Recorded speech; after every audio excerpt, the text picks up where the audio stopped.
Do you ever just sit there thinking, why does it seem like there's always a little bit of drama in my life? Or maybe a lot of drama. It could be that you're constantly dealing with other people's problems. It could be your own problems that are always mysteriously there, no matter the job, life circumstance, or relationship you're in. If this resonates or sounds like you, there's a chance you could have something called a drama addiction. Don't know what that is? Good news. Today's guest is a licensed psychologist and expert on drama addiction. He will help you learn how to spot the needless drama in your life and embark on a new, more peaceful way of being. Welcome to Unleash Your Inner Creative with Lauren LoGrasso. I'm Lauren LoGrasso. I'm an award-winning podcast host and producer, singer-songwriter, and multi-passionate creative.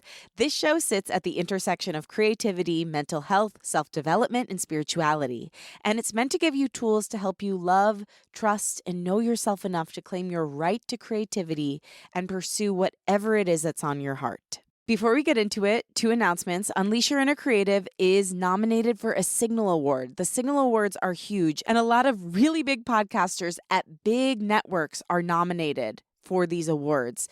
And being an indie podcaster, it's a massive deal to be named as a Signal Award nominee. So I need your help. If you like the show and or me, please consider voting for it. It takes like 1 to 2 minutes tops. And it's super simple. I'm going to put a link in the show notes. There's also a link in my bio on Instagram. Just click through, vote for Unleash, tell your friends to vote for Unleash. Most importantly, thank you for supporting the show and me because you're the reason that I'm able to do this every week and pursue and achieve my dreams through doing this show. So thank you. Number 2, I am doing a free creative workshop and I would love to invite you to attend. So it's going to be this Friday, September 29th at 2 p.m. Eastern. The workshop is called Finding Balance as a Multi-Passionate Creative. It's going to be on daisy.com and also the Daisy app. You can check it out in the show notes. It's also going to be at the link in my bio. You do have to register beforehand, so make sure you do that. And I'd love to have you. Let me help you find balance as a multi-passionate creative genius that I know that you are. Okay, so now to the guest.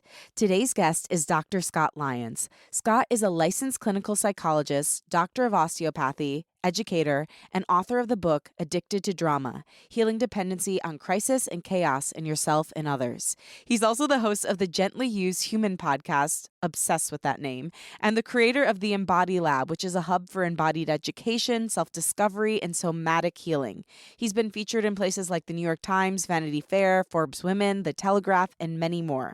I wanted to have Scott on the show because number 1, he has a fascinating story of how he transitioned from being a professional drag queen into becoming a clinical psychologist. Pretty damn creative. I also wanted to have him on because so many of us are in this cycle where we do have a dependency on crisis and chaos and drama.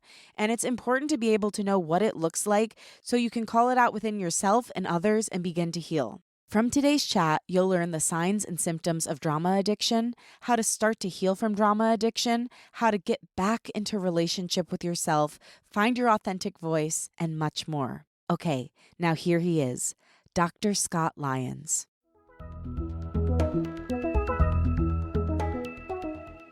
I'm so excited to talk to you. There's just so much to unpack. And I want to get into the drama. Get into the drama. I'm obsessed with your podcast title too. It's so good. Thanks. So good. And I love what you're doing with the Embody Lab. So, we have a lot to get into. And is there anything that I should know prior to our starting here? No, I buttoned up my shirt to look more professional for you, and now I'm unbuttoning it Let it breathe. so you know just how professional I really am. Okay, well, that's kind of where I want to start out because this podcast is about creativity and is about expressing yourself and trusting, loving, and knowing yourself enough to go after what's on your heart. You have an incredible story. You're a former drag queen, now clinical psychologist. So tell me about this journey. Is that not everyone's pathways in life? It's so weird. You know what? You're the first person I've met like that. I want to know the story. Well, first of all, back in the day, before RuPaul's Drag Race, drag paid. I was paying my way through grad school as a drag queen. Wow. And a performer. And I was already a performer. Like I was a professional dancer and I was directing operas and singing and dancing. I was what could be considered a triple threat had I had more talent. I think you had to have some talent, the fact that you were making money doing that. I mean, so few people even make money. I had pizzazz and I had a determination, and I think I didn't take no for an answer often. I think I was at that point in my life, like, very social and was good at networking. What I realized early on was, like, talent only gets you so far, but networking is where it's at. Yeah. Which is also why I left the arts. I was like, I don't want my life to be networking. I want my life to be what I'm impassioned by. And the fact that I felt like I had to go to everyone's shows and schmooze and like sleep with all the critics and whatnot. Little this, little that. Little this, little that. So I could then make my art. It felt wrong at the end. And then that is one of the reasons I left. That and I had a stroke. And so I could no longer coordinate my body. I had a severe TIA rather. Oh And my I gosh. couldn't coordinate my body. And I felt a lot of shame because that was my moneymaker. Right. That was my skill set that I developed for so long, and I couldn't operate in the same way for some years, and so I had always had other, professions going on at the same time. I'd already gotten a degree as a therapist, as a dance movement therapist, osteopathic stuff. Yeah, at that point, I was like that was the sort of stopping point where I was like, "I'm gonna completely shift careers." Okay, wow, I didn't realize that about going through what did you call the It's like a mini stroke, they're called mini TIAs. stroke, TIA? How did you recover from that? Not only physically, but emotionally? Because I think when we do have a certain idea of who we are, there's so much tied up in that. Especially, I want to get into like kids who perform and how we're all mentally ill now. But like, how did you recover emotionally and physically from that? I was very, very stubborn. For one, I didn't tell anyone about it for almost 6 months. I was in a relationship at the time. They were out of town for about 5 days, and during it was the 1st or 2nd day that they were out of town, I had the incident, and by the time they got back, I was functional enough to kind of cover it up to some degree.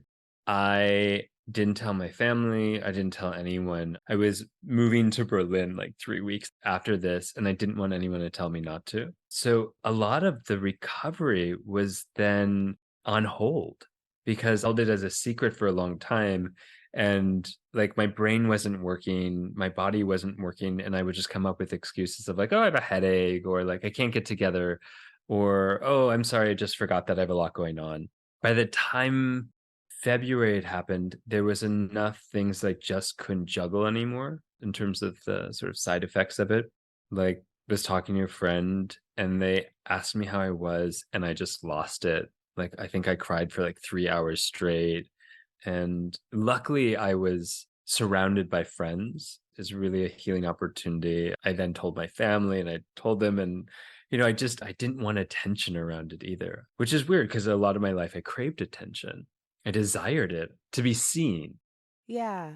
I think that that happens with a lot of us too. You know, you're craving attention, so you've got that going on. But there's also like a polarity where like you're also at the same time afraid if the spotlight ever really does get turned on you, especially for something that could mean that, which of course it didn't, but you felt in that moment maybe it meant you were damaged or a burden.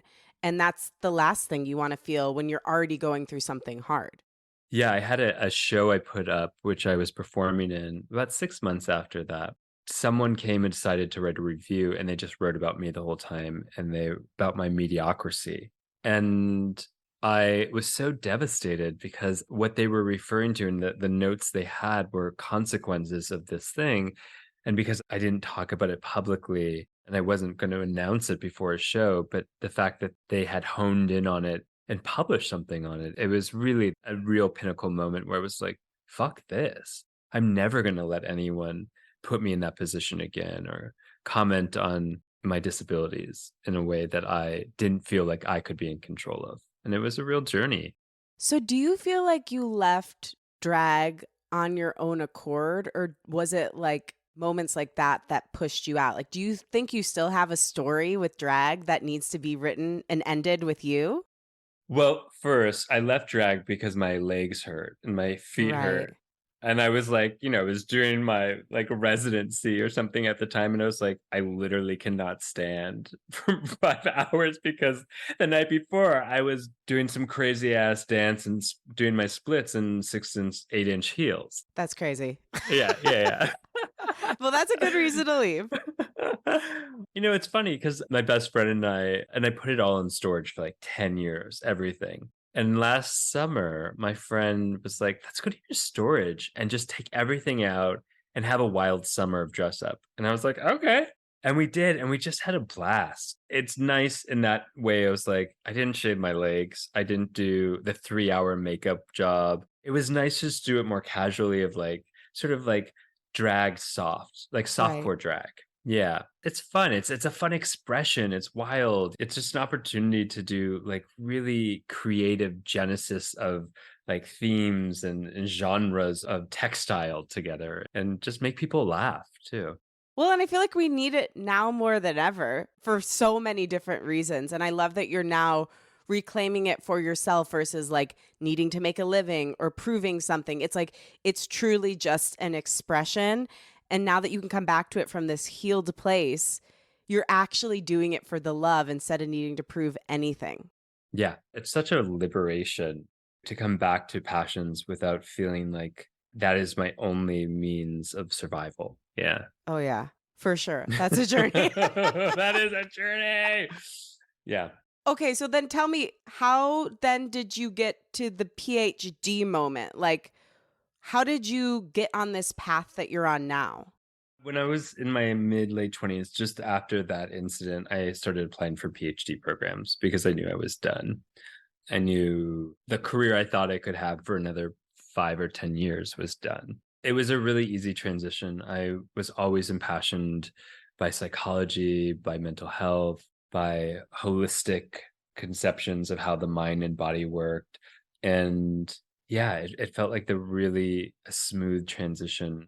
I missed performing for a little while. I missed creating, but I really got to put that energy into studying and writing an enormous amount of papers.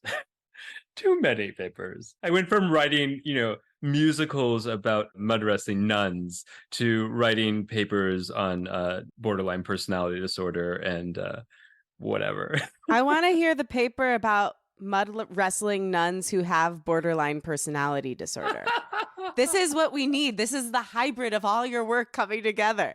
It's true. It's true. Well, if I ever revamp that show, I'll let you know. It was called Mud, the mud wrestling musical.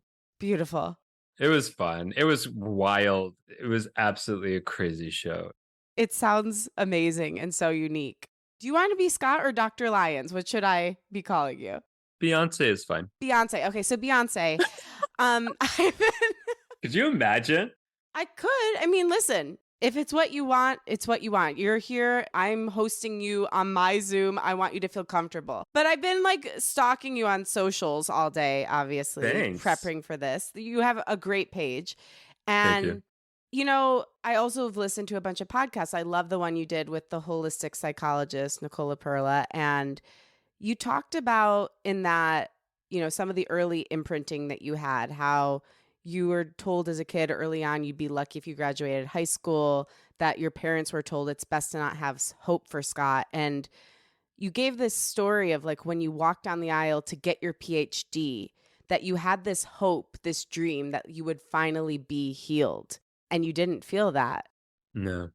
And so could you take us through, because so many of us, I had a similar imprinting when I was little in second grade. I had a teacher that made me feel humiliated in class, like I was dumb. I was like put in the lower level reading. And that really, I mean, I hold it with me still, where I recently got an EEG and my doctor was like, "Oh my God, you're so smart." And I'm like, "I am?"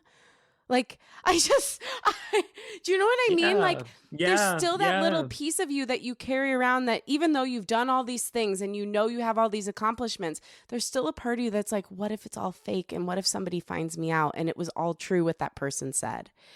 And so even though you're this incredibly accomplished person, you like got that PhD in your hands, you were still feeling that young boy who was told these terrible things about himself. How did you get through to healing and to know that you are intelligent and incredibly worthy? Ooh, that's a deep question. First of all, thank you for like listening to the podcast and asking that. And I'm sorry you had that experience. My heart breaks every time I hear other people share a similar experience, that these authority figures in our life, these people who are meant to create frameworks and structures for us to thrive, to grow, are putting things in our way, creating limiting beliefs for us that shouldn't be there. And who the fuck are they? I have always had issues with authority figures, and not in a way that I would go like burn down a house or do anything fucking crazy. I always felt this uncomfortable like sense that other people had control over my body, over my mind, and I was not okay with that. Like there was always some sense that said, "No, you don't get to decide for me." And I think had I not had that voice that had some issue with authority, I would have listened and internalized it to the degree where I would have collapsed, as opposed to being like, you know what, then? I'm not going to graduate high school. I'll go get 6 graduate degrees. And I did. And I'll show that just so that I can become the authority figure and do so much better than you in the world about how to treat human beings. I am an authority figure in a sense, only because there are a bunch of letters after my name and maybe remember some shit from grad school. Being on this end of it, being an adult now, and I look back and I'm like, I would never limit a child. And how much pain that teacher must have been in, how much hurt, how much political bullshit that they were enwrapped in the school system to hurt a child's possible future. So part of it is, a level of forgiveness to recognize how much they must have been hurting to do such a disservice to a child, because we don't know better as kids. We don't know that they're hurting. We don't know that they're just one person, that they're not the true authority on who we get to become. And we internalize it, we absorb it like a sponge. And you're right. Even, I mean, I still have days where I'm like, someone calls me from the media and they're like, "Oh, can we ask you about this?" And I'm like, "I don't know." I'm like, "I know that's supposed to be my specialty, but like, are there people who remember more or like whose brains work better? And you should call, like it's not so as common as it used to be, but every once in a while when it creeps back in. And I think that's a lifelong process that it will be there. I don't know if it will ever go away, but I'm kinder to it. Sometimes when I hear that voice that says like, You're actually pretty dumb and people are going to find out," I just go, "It's probably a pretty tough day. I get it." Oh, In the same way, I wish an adult would have treated both of us with more kindness, those adult figures, those teachers. I speak to myself in that way now, to the part that had internalized their voice, who said I was dumb, who said I would never amount to anything. that's beautiful. Yeah, I mean, compassion is the antidote to so much. And being able to go back and kind of hold your little one's hand and be like, hey, you're enough. You're going to do great. And your life is possible for you. I love that. Let's shift into this gorgeous book of yours and this philosophy that you've been teaching on so much, drama addiction. Whew. So many of us have this. I'm here to admit I have definitely been one that has been participating in it and been on the other end of it and then probably like revved it up. But how do you define drama and what is an addiction to drama? You know what's funny is like we all know it, right? If I said to anyone, and I do, I ask people all the time randomly on the street, I'm like, "Hey, do you know anyone who's addicted to drama?" They're like, "Absolutely." And then I go, "And what would you define as drama?" And it's more of a struggle. It's like I don't know it through language. I know it through experience. I know it through the like total chaos that they create. I know it through like all of a sudden I just feel like the whole world is on fire. Right. I know it viscerally. I feel like grossed out and just like something's not right. So it's an elusive term, even though we all understand it from a very visceral perspective, an addiction at drama. So drama is like the unnecessary turmoil. It's the exaggeration, the intensification, it's the catastrophication.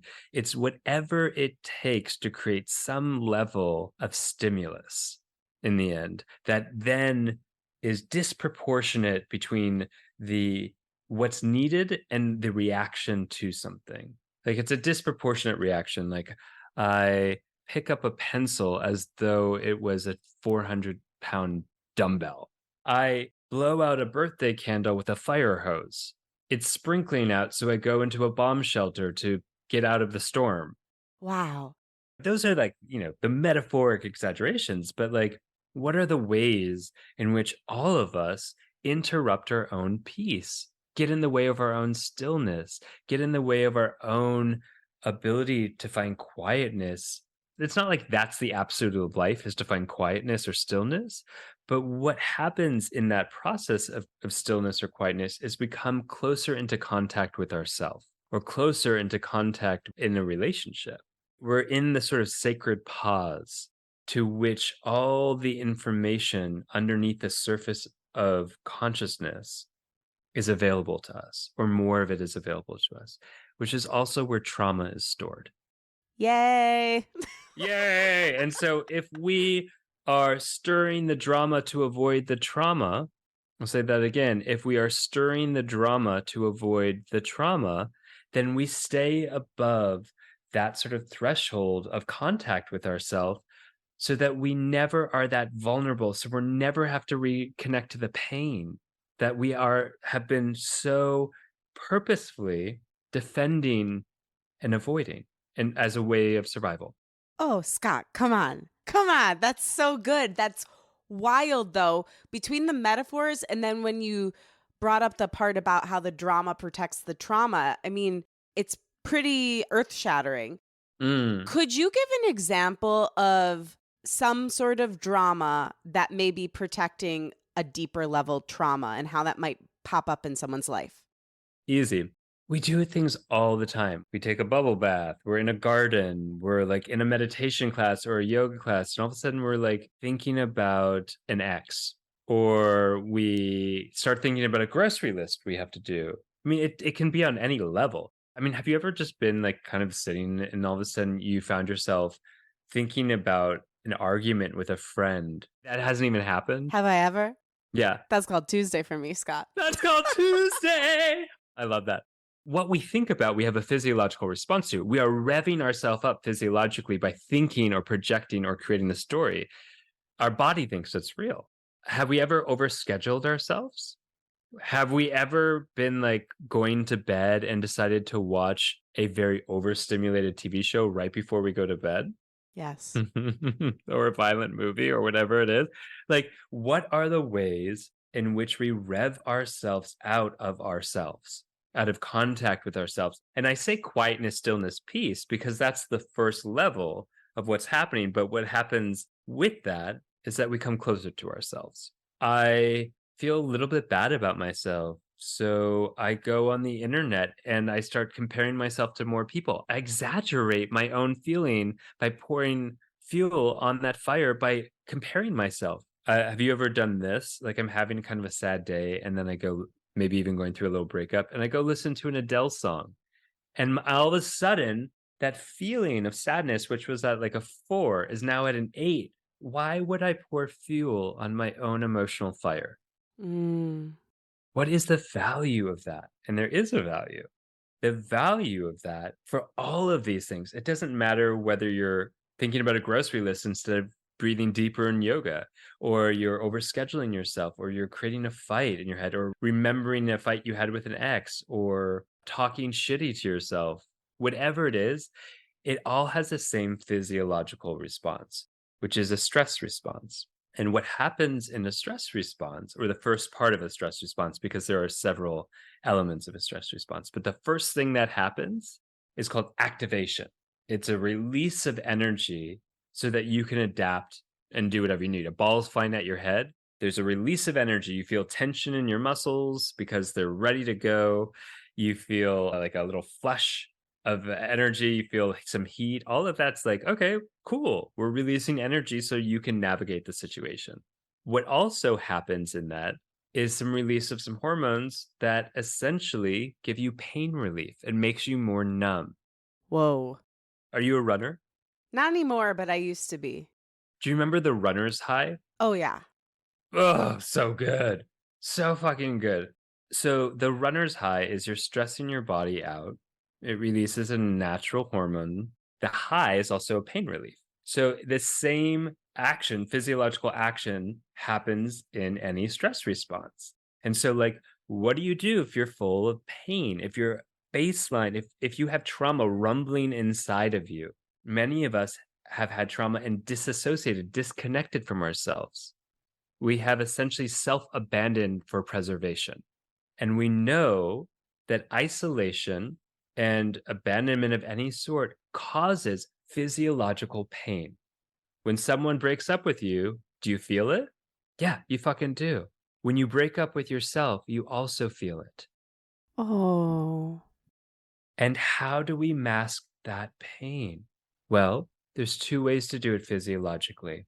One, we either find more connection. It's a pain reliever. Connection, bonding, love is a natural pain reliever. The other one is stress. We create stress to create a natural pain reliever in our body, a natural numbing agent. So if we're don't have access to bonding and connection, what is also free and available that we can seek and create at any time? Drama. wow. That it was all so profound. I want to read the transcript back of that like 900 times so I can fully absorb it. But at a baseline, do all of us have this? Like, are all of us doing some sort of drama seeking in some way? Or are there some people out there who are just healthy? Well, let me go back and answer your earlier question about what is a drama addiction. Because I said what's drama. An addiction, there are certain qualifying factors to make something an addiction. You have to have it like a tolerance level. You have to build up a certain level of tolerance. You have to have withdrawal symptoms from something. There has to be social consequences. There's a few others, but those are like the main ones. Back in the day, it just used to be like an illness, a disease just happened in the brain, and people would get attached to basically some drug, and it was just because they were diseased. Now, what we've actually come to understand through more compassionate research and deeper research is that essentially any addiction has a core cause, which is that it is filling a void in ourselves. Like when I said we disconnect, like if we have early trauma, we disconnect from ourselves, we dissociate, we kind of get fuzzy, we take a vacation from ourselves. And in the absence, we create a void. And so, in that longing for our full self, we fill it with something else and we become dependent on that. We fill it with drugs, we fill it with sex, we fill it with gambling, we fill it with stress, anything that can keep us out of the sense of the wound, the festering wound to where we should be more whole. And that is what an addiction is at its core. We can get fancy and talk about some of the biochemical pieces of it, but they all have the core wound. The opposite of addiction is not sobriety, it's connection. Wow. So, in this case, would the opposite of drama addiction be connection to self and presence with self and pain and all the good and hard parts of life? Absolutely. It is a system to which we are navigating a deep pain that is present, and we can all relate to that. What in our lives have we wanted or needed to avoid? So many of us, all of us have done it at some point of like, ooh, the pain of this breakup or the pain of that death or the pain of a failure. And what do? Maybe we go drink or we go gamble or we go joyriding. Is it that far off to think that we might go create a distraction of chaos to keep our focus and our attention off of ourself to where the pain is? It makes perfect sense. What sort of environment growing up can lend to this drama addiction? Where do you typically see this? Yeah. You see it in two major environments. One where there's already a lot of chaos, and chaos is the currency of love, where you have to be loud enough and speak and act and behave at a decibel loud enough to be heard. And then you shift to another environment. And you take that perception of how loud and how big and how exaggerated and intense you need to be in order to survive into all these other environments. And people might go, why are you so big? Why are you so sensitive? Why are you overperforming? But that is exactly how they needed to be in their home environment to survive. We also see it in, these early environments, not only where it's chaos, but also just where there's pain and where there's trauma and where there's not enough resources of time, space, permission, support, love, comfort, safety to process. and they become flooded, they become overwhelmed. And so if there's not enough room for their feeling, there's not enough room for them in themselves. Yeah, because, in going through a lot of this stuff, I'm sure it's like very easy, especially if you had one of those environments growing up, to want to point the finger and be like, you parents, you did this to me. And I do think accountability is important, but how do we hold someone accountable while not blaming them and recognizing that at this point, it's ours to heal? Yeah, I could spend all my time going, "Oh, I come from a long lineage of drama addicts. I was just following what was modeled, but I'm still enacting it." So it's not going to change by me focusing on them. It's only going to change by me focusing on me. In focusing on me, I may come up or come against some of the pain of interaction with them, but it's still mine. I am re empowering myself by focusing on me and not on them. I continue the trend of disempowerment by focusing on them. Mm, that's so powerful. How do we start to get back in touch with ourselves? If we are currently divorced from or broken up with ourselves, how do we get back into relationship? Yeah. I love somatics for this because it is at the heart of what it is. It's in somatics, the soma means body. Somatics is essentially the techniques of experiencing the body as a living process, as an emergent experience. It's the difference between saying, like, okay, we know our body often in pain, but do we know it in joy?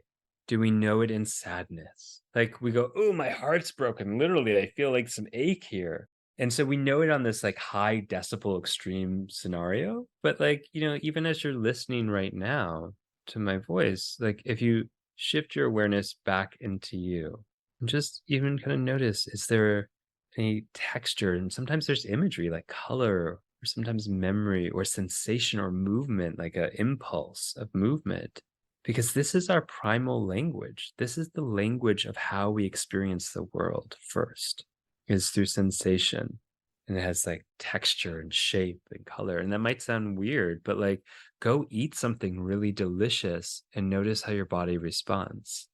Go have a breakup and notice how your body responds if you need more the extreme scenarios to check in. Or just start to come in contact. What happens when you place your hands on your stomach? What happens when you place your hands on somewhere that kind of aches? What happens next? There are a lot of different ways. Maybe it's even just like, okay, it's hard to feel myself because I'm not used to it. What happens when I just bring my attention to the chair underneath me and the weight of my body on that chair? Can I allow that to happen? Can I allow it a little more weight to release into this chair? Oh, yeah, I guess I did. And then we start to build a sort of what's called somatic confidence of like, oh, I am my body. And there's this whole language of experience that's really rich. And again, what's interesting is the place in which trauma is stored is on this body level, to where the language is not this verbal language like English or Russian or German or Spanish. It's the language of sensation. Mm. And it's interesting in addiction to drama that we are sensation seeking. We are seeking so much sensation to feel alive again, to rise above the threshold of numbness that occurs as a result of having any pain. When you fall down, let's say on a bike, there's a scratch or possibly a broken bone, and then there's an inflammatory response. You have inflammation that it's like a bubble around it that protects it. It's literally a pooling of fluid to protect it. And part of what happens in that pooling is it locks that area off so you feel less. And that happens to us in trauma. We numb out as a form of protection and the pain that resides underneath that numbness. And so, like, I, as a kid, used to describe myself to my parents as a walking ghost. I wanted to know why I was dead. Poor little Scott. I want to go give him a hug. Yeah, me He too. is so sweet. And I used to describe this to my parents as like, I don't know, there's something wrong with me. I knew I had headaches all the time, but like I would tell them I don't feel dimensional. I feel flat. And I had these instances of moments, these flashes of moments as a kid, and I remember them really clearly, where it's like I would feel dimensional just for a split second. And I remember even as a teenager, I was like, I want that. I want this sense of dimensionality. I don't know what the fuck it is. And then when I started studying somatics, I was like, oh, this is what it is. This is what I've been chasing my entire childhood is actually me feeling the fullness of me that I had to rob myself of as a form of protection. Scott, you just dropped so many gems. I don't know where to start. The first thing I was thinking when you started talking about this is like how beautiful this is a combination of everything you do. You know, it's like your world started out, or like at least this interview started out with you being a performer and using your body and using dance to express yourself. Then you went down this more academic path, but then you found a way to merge the two. So the healing that you were intuitively getting from performing Yeah. was the movement of the body and using your body and being in touch with your body. And now you've brought that to this really important psychological work you're doing. And I just think it's such a beautiful combination of all your creativity and all that you are. So, yay. Oh, I realized I just to go back for a moment that I didn't finish the idea. So the Oh, numbness yeah. that exists. So being a walking ghost, what it does to you after some time is it basically signals you shouldn't exist. You don't have any meaning and purpose if you can't feel yourself in this world, and certainly no self confidence if there's no sense of self. And so I would sensation seek. I would go get into fights with my sister. I would go get into fights with my friends. I would go gossip. I would go do roller derby. I don't know. I would do crazy shit to build up enough sensation to rise above the threshold of numbness to feel alive. And it felt intoxicating. To be in the drama signaled to me that I was alive. And I would do anything to not feel like that walking ghost. And we all know it to some degree. We just call it depression or staleness or sadness. And we all sensation seek to some degree to feel more alive in this world. So, the steps I got from you, from everything that you just shared, was that first you have to recognize what drama addiction is, or if you're creating drama. Next, you have to call it out. Next, dropping below to find out what is going on underneath that drama seeking behavior. And then you have to use somatics to get back in touch with your body and yourself and that pain. Yeah, you process it, you metabolize what has otherwise been just stagnant in you. After that, there are more phases. There's a whole process of giving up the identity of being a victim. Ooh, Yeah. please speak to that. We form an identity around the world we create through our perception.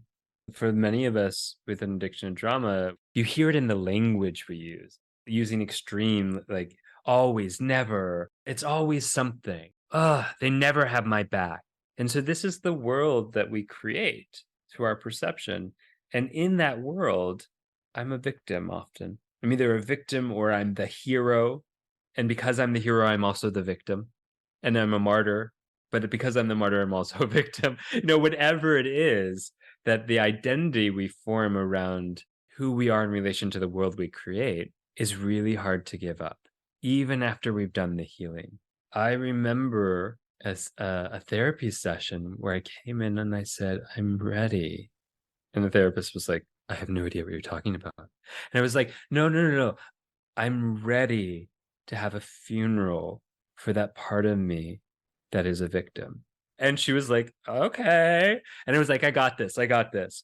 And I laid down on her floor because I'm cool like that. And I closed my eyes and I proceeded for 45 minutes to lay that part of me to rest. I did a service. I put soil on its grave. I thanked it for what it did, and I said, "I'm not there anymore, like, I have a new reality, and I'm not gonna be a victim in it anymore. I'm gonna be a participant. I have power now." And it was such a powerful experience to let that identity, that ego state die. It was imperative for me to move forward because I kept getting stuck even though, like, I didn't have the impulse, the need to create drama anymore. I would find myself still in the state of it often because I was like, but I'm a victim. And it kept me from really changing the deeper pattern still. And then the final thing I really recognized was, okay, here I am.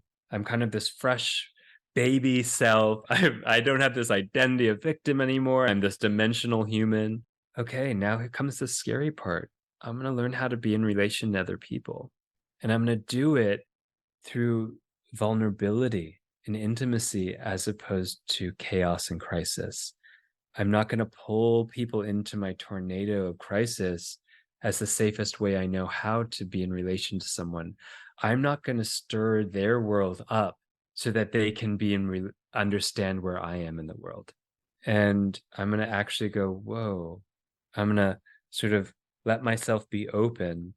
I'm going to put my drawbridge down of my castle and let people take a few steps towards me and me towards them in this bi-directional energy of vulnerability and intimacy.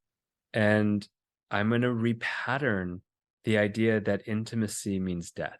I mean, we all know that person who's like, I don't know why I just keep dating the most terrible human beings and like why I just keep getting in a relationship with people who hurt me or break up with me or leave me. This can't possibly be me, but it is.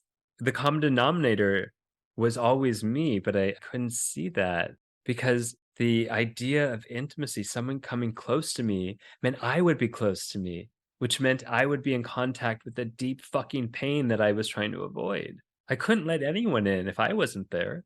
That repatterning of like that both quietness and stillness can be safe, that relationship intimacy and vulnerability can be safe, because each of those previously set off an alarm that said danger, danger to your survival.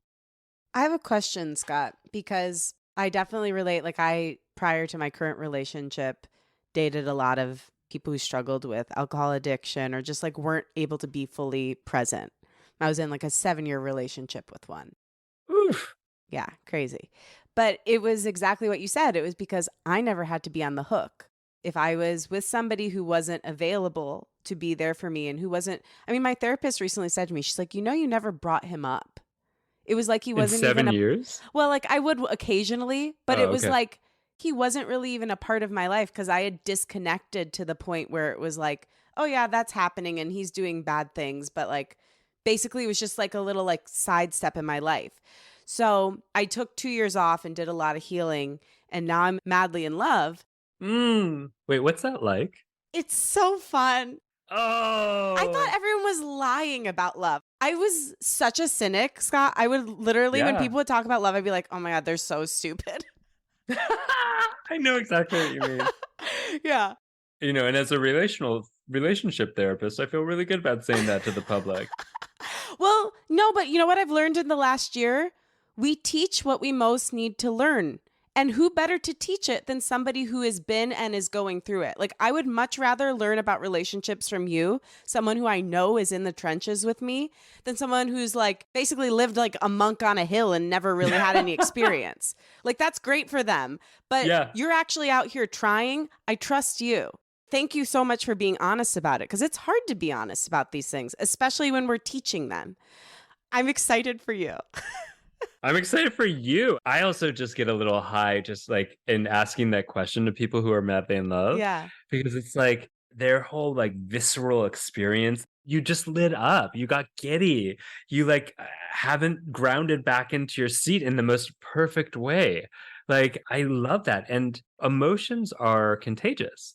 Oh, yeah. We'll get into this a little bit if we want to. Stress is the most contagious, but love, and when we bring it up, when we evoke it, and someone's talking about it from a real embodied place, it's extremely contagious. So, like, thank you for that little hit of it. Oh, my pleasure. Well, thank you for doing this with me. But I did want to ask because I mean, I think I still, even though I am madly in love and in this relationship, I'm still a person.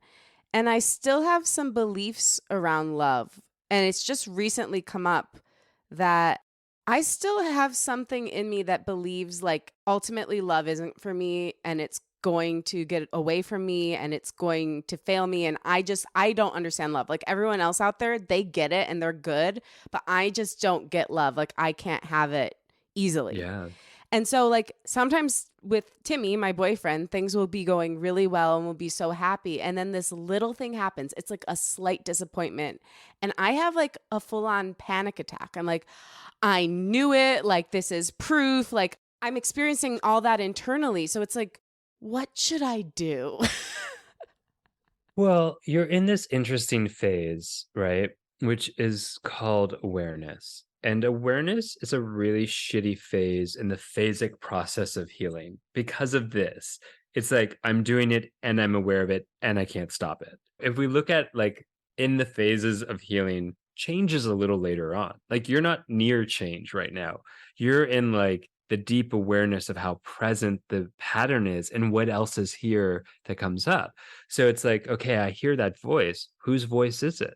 Is it yours? Is it younger? Is it your mom's? Sorry to just jump in like No, it's fine. that. It's something I've realized recently. It's both my mom's and it's mine from when I was younger and experienced disappointment. I had so much disappointment with love. Yeah. Yeah. You know, when we don't get to process the feelings of pain, which is hard. It truly is one of the most physiologically distorting and challenging things to do. We were evolutionarily designed to be in bonding. So it is an alarm system in our body that when a bond is broken, that alarm system is pain. It says, hey, hey, hey, hey, no, no, no, bonding is important. You need to be bonded to survive. When we don't get to heal it, when we don't get to metabolize and process the ache of that, when there isn't someone to be like, baby, I got you. This pain is real and it isn't you. It is this temporary fluctuating process that lets you know that hurt is here, that a bond has been broken, and it says nothing about your worth and how amazing you are. I got you.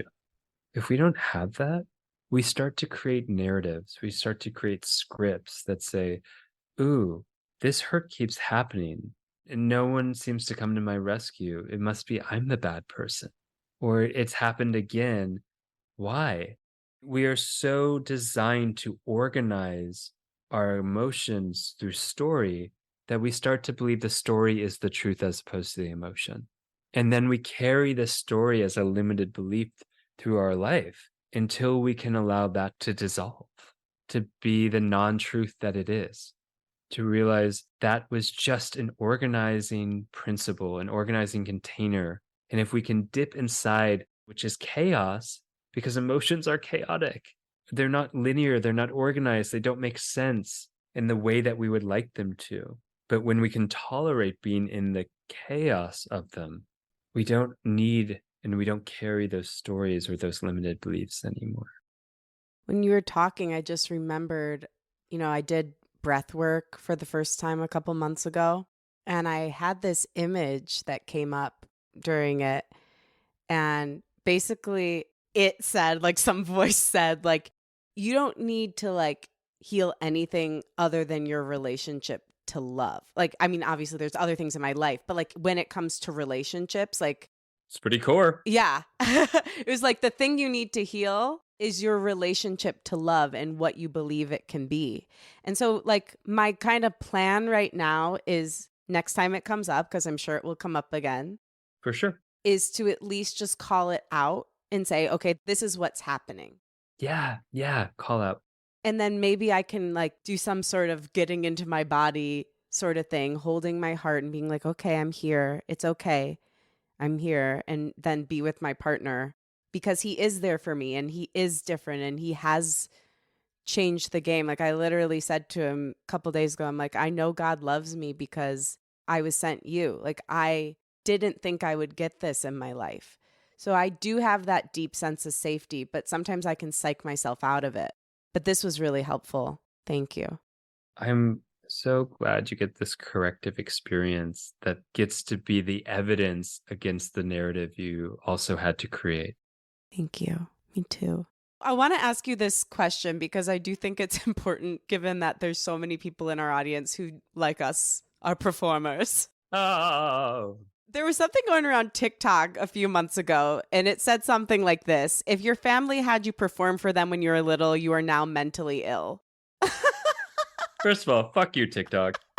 You're not the boss of me. Yeah, we're actually healthy. But tell me about this. Like, what do you think about that? And like, what does like people who have in the past been performers or are performers now, is there a higher level of drama addiction likelihood there? Yeah. Period. Period. Yeah. There's a reason I was in the arts. It was a beautiful container for all the things I needed. It was stressful, it was stimulating. After every show, all we did was talk about how we messed up. And like we'd be like, "No, no, you were great." And I was like, "Oh no, it's terrible." And I hated that. And I was like, "This is not a culture I want." It allows us to be exaggerating like a professional seal of approval to say, "Yes, you can intensify, you can exaggerate, you can be silly, and you can get applause for it," which is delightful.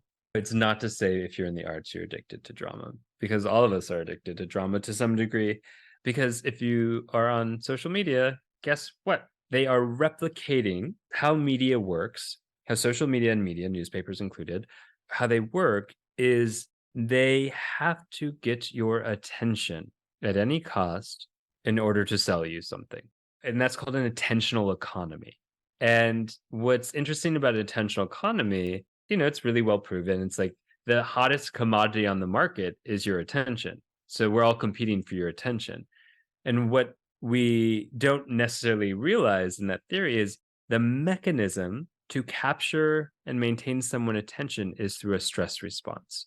So we don't live in an attentional economy. We live in a stress economy that replicates the same conditions to a T that creates an addiction to drama in an individual, except now we're replicating it on a mass scale. We are in an endemic of an addiction to drama. We are being force fed overstimulation constantly. We are all numb. We are all numb to some degree and need more stimulus to feel alive. And those who are marketing know that. The same amount of violence and sex and stressful imagery on television 10 years ago is almost tripled now. Why? Because people need more to feel more, to be more attentive. It's not just like, "Oh, I'm individually addicted to drama." Culturally, we are addicted to drama, and it's not our fault. This is now the circumstances of how the capitalism of attention works, and the consequences of that is replicated through an addiction to drama. So, for those of us that are online and Trolling. pursuing, we're trolling. No, but for those of us that are online and like, let's say you and me, like we share things on social media, like we're sharing our work on there. How can we be on there and not be completely controlled by the attention economy? Okay, so there's a few things. What is the amount of news you actually need to feel safe or informed in this world? And then stop. You do not need to see a violent incident that happened over and over again as it's shared. There's study that showed those who were at the Boston bombing during the marathon had less PTSD than those who watched the news about it. Because on the news, they kept showing it over and over again every hour. And then they kept doing hook lines, which is like, stay tuned to find out the next thing. And it's not really anything new, but then you watch it again and you're watching, you're glued to your television, you're glued to your phone, and you're not moving. You're not mobilizing any of that stress response. And so it sticks. It sticks and it gets heavier and compounded. In the same way, you start to disconnect from yourself. But it's not your fault. They're pulling you out of you to maintain and capture your attention to sell you things. And I realize that can sound a little like conspiracy theorist. No, it's true. It is like, but we go log on to Instagram or TikTok or whatever you want or the news and check in at 5 minutes. This is an interesting thing. Check in at 5 minutes. See if you can actually track 5 minutes or if you lose a sense of time. It's like a gigantic casino. It is a gigantic casino. Yeah, it's all these flashy things, and it's like, if I participate, I as a poster, let's say, like posting Yes. images and stories. If I post something that says like, "I smelled a flower today." I'm gonna get 2 likes. If I say, "Oh, I had this smell of this flower that triggered this memory inside me of my grandma when she used to bake me bread, and she used to say I was her perfect little child, and I miss her so much." What's gonna get more likes? The grandma one. The grandma one. And then I start to go, "Oh, well, not most of that didn't happen." So I start to create narratives that I know and exaggerations, intensifications of baseline information to get those likes, to get that dopamine hit. So how do you like being on there and being somebody who is sharing things, how do you do it in a way that's healthy for you? I really don't scroll. I'm not willing to put my health in the power of these media sources. Hmm. Well, take back your power. Take back your power. Recognize your drama addictions, get underneath them, heal somatically. You have this incredible thing. Actually, I'd like to call it out because I think it could help people with their somatic healing, the Embody Lab. Can you just quickly speak to that and share how people can get involved? Yeah, it's an online hub for embodied education, for like transformation work, and it is available. We have membership where you can watch these huge, like people, Peter Levine, Gabor Mate, like these like awesome fucking people talk every month live. We also have courses and workshops every month, and anyone can participate. You don't have to be a therapist. We believe that the tools for healing should be accessible to all. Beautiful. And you also have the Gently Used Human podcast, which is I probably my do. favorite podcast title I've ever heard. That comes out every week. It will be coming out every week. Yeah, it's been every other week as we ramp up. Yay. Speaking of bringing back the drag queen, it's the humor of the like one of my drag queen persona that I get to have in a podcast and still be the quote unquote expert or the authority on like psychology and wellness and do it in a way that's playful and funny. It's such a delight. You're damn good at it. I listened to a few. I can't wait to dive in more. I being a gently used human myself, I'm, I'm very glad to be amongst friends. I was writing my second book, and originally it was going to be called Gently Used.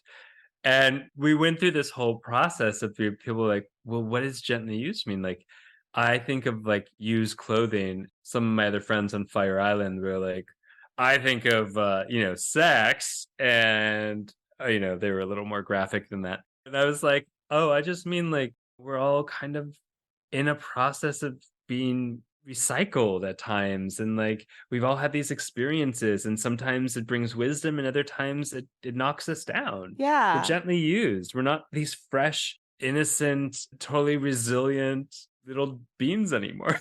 But we're also not past being listed on eBay, Like that's not what I think about. Like when I see something is gently used on eBay, I'm like, that's a good piece of equipment that I could Oh have. my Like god. it's still something I would want. It was gently used with love. Like other people's imprints are on them. Like you said, it's not like we're fresh out into the world. We're not tabula rasa over here, No. but we're also not worse for the wear. That one and my other favorite one is Sex Talk with My Mom. It's a mom and a son who talk about sex. It's one of my other favorite podcasts. But those are the So two funny. best podcast titles I have ever heard. Scott, I adore you. Thank you for your humor, for your heart, for the great work you're doing in the world. I am so grateful you exist. Thank you for being so amazing.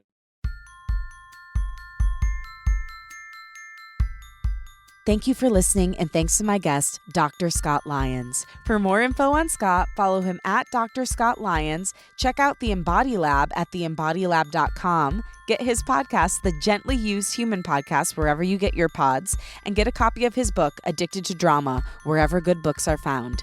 Thanks to Rachel Fulton for helping edit this episode and associate produce it. Follow her at Rachel M. Fulton. Thanks to Liz Full for the show's theme music. Follow her at Liz Full. And again, thank you. If you like what you heard today, remember to rate, review, and follow the show on Apple Podcasts, Spotify, or wherever you get your podcasts. Share the show with a friend and post about it on social media. Tag me at Lauren LoGrasso and at Unleash Your Inner Creative, and I will repost to share my gratitude. Also tag the guest at Dr. Scott Lyons so they can share as well. My wish for you this week is you look at yourself and those around you to see where you might be suffering from drama addiction. These patterns don't develop overnight, and though the word addiction can seem really intense, the way it shows up can be subtle. I'm really examining this in my own life, and it is astounding. Let me know what you find out from doing your own life/drama survey. And here's to healing together. It's not easy, but it's worth it. I love you, and I believe in you. Talk with you next week.